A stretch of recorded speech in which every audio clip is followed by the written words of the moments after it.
Congress party के साथ हमारे राजनीतिक वैचारिक मतभेद हो सकते हैं और है, लेकिन उस पार्टी के सबसे प्रमुख नेता राहुल गांधी के गिरेबान तक अगर पुलिस चले जाती है, अगर उसका गला पकड़कर उसे नीचे गिरा देती है, तो हम निंदा करते हैं और हम ये कहना चाहते हैं कि ये लोकतंत्र के अंदर राहुल गांधी को अगर गिराया गया है तो कांग्रेस के साथ हम भी इस मुद्दे के ऊपर खड़े हैं और हम भी राहुल गांधी को ये कहना चाहते हैं कि हमारे वैचारिक मतभेद होंगे, हमारे राजनीतिक मतभेद होंगे, लेकिन तुम्हारे गिरेबान तक अगर कोई हाथ डालेगा तो वो हाथ को काटने की ताकत मजलिस-ए-इत्तेहादुल मुस्लिमीन के अंदर है।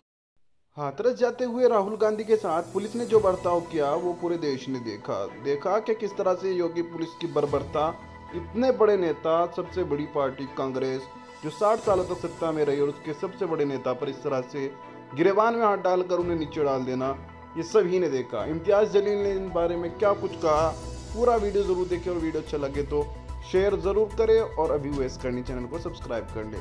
आइए वीडियो पूरा देखते हैं। क्योंकि आज अगर वो राहुल गांधी तक पहुंच सकते हैं तो कल वो मेरे खायद बैरिस्टर असदुद्दीन अवैसी तक भी पहुंचने की हिम्मत रख सकते हैं।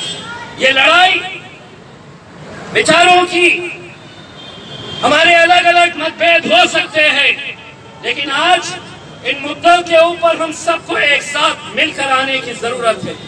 हम चाहेंगे कि इसकी शुरुआत औरंगाबाद से हो, कि जहां पर भारतीय जनता पार्टी भी यहां पर औरंगाबाद में कहीं पर भी क्यों ना हो, ये सोच ले कि अगर तुम्हारे घर में बेटियां हैं, तुम्हारे घर में अपनी बहनें हैं, तो तुम्हें इस घटना की निंदा करनी होगी।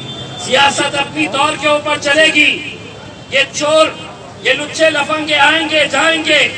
ये मुख्यमंत्री योगी आदित्यनाथ आज रहेगा, कल नहीं रहेगा, लेकिन अगर उसका समर्थन करेंगे तो सोचिए उन दरिंदों की हिम्मत कैसे बढ़ेगी।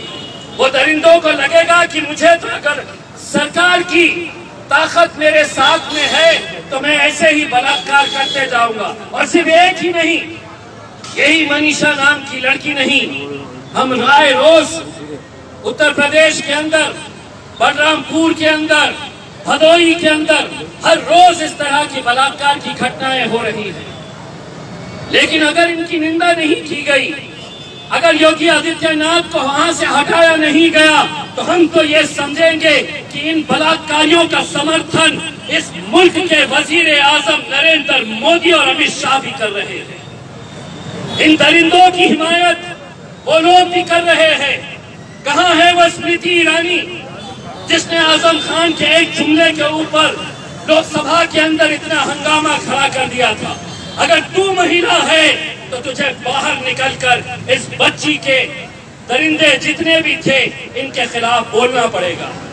अगर तुम नहीं बोलेंगे तो अगले अधिवेशन के अंदर तुम्हें हमारा भी सामना करना पड़ेगा। हमारे भी सवाल रहेंगे और तुम्हें जवाब देने पड़ेंगे कि किस तरह से हम एक कानून एक के लिए लगाएंगे और दूसरा कानून दूसरे के लिए लगाएंगे। मैं तमाम औरंगाबाद की आवाम से यह अपील करना चाहूंगा कि इस तरह के छोटे छोटे हम लोग तो हम जानते हैं कि कोरोना का पीरियड है, हम भी जितनी एहतियात बरतना है उतनी एहतियात हम बरतेंगे, लेकिन एक संदेश यहाँ से पूरे मुल्क के अंदर जाना चाहिए कि ये जुल्म ज्यादती, इस तरह का गुंडा राज बहुत ज्यादा दिनों तक चलने वाला नहीं है। ये सत्ता में बिठाने वाले यही जनता है। जिस दिन ये जनता सड़कों के ऊपर निकल आएगी तो इनके अंदर इतनी ताकत है कि ये सत्ता को नीचे भी ला सकते हैं, सत्ताधारियों को नीचे भी खींच सकते हैं। बस आप लोग यहाँ पर आए और एक ऐसे कार्यक्रम का एक हिस्सा बने जिसे देखकर सुनकर बहुत अफसोस होता है और इस बात का अंदाजा लगाया जा सकता है कि अगर अदालतें भी ऐसी फैसले देने लगे, अगर पुलिस इस तरह का काम करने लगे, अगर सीबीआई ये कहने लगे कि अब कुछ नहीं, तो सोचिए मुल्क कहाँ जा रहा है। दोस्तों, हिंदू, मुस्लिम, सिख, ईसाई, दलित जितने भी लोग हैं, हम सबको ये मुल्क बचाना है।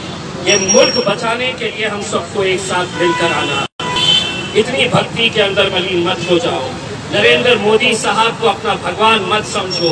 यही वजह है कि आज तुमने इतना ऊपर उसे चढ़ा दिया है कि उसे जमीन के अंदर क्या हो रहा है ये नजर नहीं आ रहा। इतनी ऊपर उसे पहुंचा दिया है कि खेत के अंदर एक जवान बच्ची को 4-4 दरिंदे नोचते हैं तो उसे वो नजर नहीं आता है। दोस्तों, सभी लोगों को, सभी भारतीयों को एक प्लेटफॉर्म के ऊपर आना पड़ेगा, तभी जाकर हम इन दरिंदों का मुकाबला कर सकेंगे। बहुत बहुत शुक्रिया।